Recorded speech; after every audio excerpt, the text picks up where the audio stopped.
ఆ రోజు తెల్లవారుజామున 5 కావస్తుంది. అలారం మోగక ముందే స్వప్నకి మెలకువ వచ్చింది. స్వప్న, శేఖర్ ప్రేమ వివాహం చేసుకున్నారు. కాబట్టి పెద్దలు వాళ్ళ పెళ్ళికి అంగీకరించకపోవడం వల్ల వాళ్ళందరికీ దూరంగా వచ్చి ఒక చిన్న అద్దెంట్లో ఉంటున్నారు. వాళ్లకు 2 పిల్లలు. ఇక స్వప్న అలా నిద్ర లేచిన తర్వాత మెల్లగా లేచి తలుపు తీసి మళ్ళీ మెల్లగా తలుపు వేస్తుంది. భర్త శేఖర్ అలాగే పిల్లలిద్దరూ రూమ్లో నిద్రపోతున్నారు. ప్రతిరోజు ఉదయాన్నే 5 గంటలకు లేయడం స్వప్నకు అలవాటు. రోజులానే నిద్ర లేచిన తర్వాత ఇక పెరటి వైపుకు వెళ్ళి తన పనులన్నీ ముగించుకొని ఇక వంటగదిలోకి వెళ్ళి భర్తకి, పిల్లలకి ఉదయం టిఫిన్ అలాగే మధ్యాహ్నం భోజనం అన్నీ సిద్ధం చేస్తుంది. ఇంతలో స్వప్న వాళ్ళ భర్త వంటగదిలోకి వచ్చి నాకు కొంచెం కాఫీ ఇస్తావా స్వప్న అని నెమ్మదిగా అడుగుతాడు. అందుకు స్వప్న ఓ అదేం భాగ్యం, అలా కూర్చోండి ఇప్పుడే ఇస్తాను అని చెప్తుంది. శేఖర్ ఒక ప్రైవేట్ కంపెనీలో ఉద్యోగం చేస్తున్నాడు. అలా కాఫీ పెట్టిన తర్వాత ఇద్దరూ కూర్చొని కాసేపు సరదాగా మాట్లాడుకుంటూ ఉంటారు. ఇక అంతలో పిల్లలిద్దరూ లేచి అమ్మ అమ్మ అంటూ స్వప్న దగ్గరకు వస్తారు. ఇక స్వప్న శేఖర్తో ఏమండి పిల్లలిద్దరికీ బ్రష్ చేయించండి, నేను అంతలోపు పిల్లలకు పాలు కలుపుతాను అని చెప్తుంది. శేఖర్ పిల్లలిద్దరినీ తీసుకొని వాళ్లకు బ్రష్ చేయించి తీసుకొని వస్తాడు. ఇంతలో స్వప్న వాళ్ళిద్దరికీ 2 గ్లాసుల్లో పాలు ఇస్తుంది. ఇక శేఖర్ కూడా కాఫీ తాగి స్నానం చేయడానికి వెళ్ళిపోతాడు. ఇక స్వప్న వంట పూర్తి చేసి పిల్లలిద్దరికీ స్నానం చేయించి స్కూల్కి రెడీ చేస్తూ ఉంది. ఇంతలో శేఖర్ వచ్చి స్వప్న టిఫిన్ పెట్టు అంటాడు.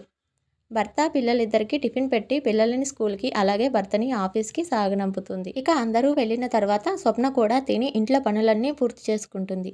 ఇక ఖాళీ టైంలో తనకు పెరట్లో కూరగాయలు పెంచడం అంటే చాలా ఇష్టం కనుక ప్రతిరోజు ఇంట్లోకి సరిపడా కూరగాయలను పెరట్లోనే పెంచుతూ ఉంటుంది.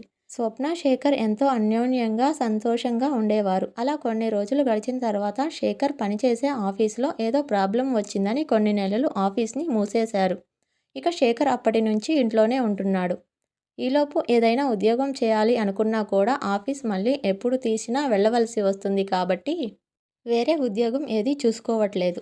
ఈలోపు ఇంట్లో ఖర్చులకు ఏం చేయాలి అని ఆలోచిస్తూ ఉంటారు.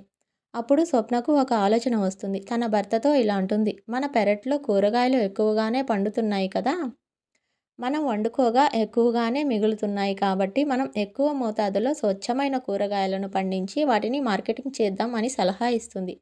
శేఖర్ కూడా కాసేపు ఆలోచించి దానికి ఒప్పుకుంటారు. ఇక భార్యాభర్తలిద్దరూ కలిసి కూరగాయలు పండించడం మొదలు పెడతారు.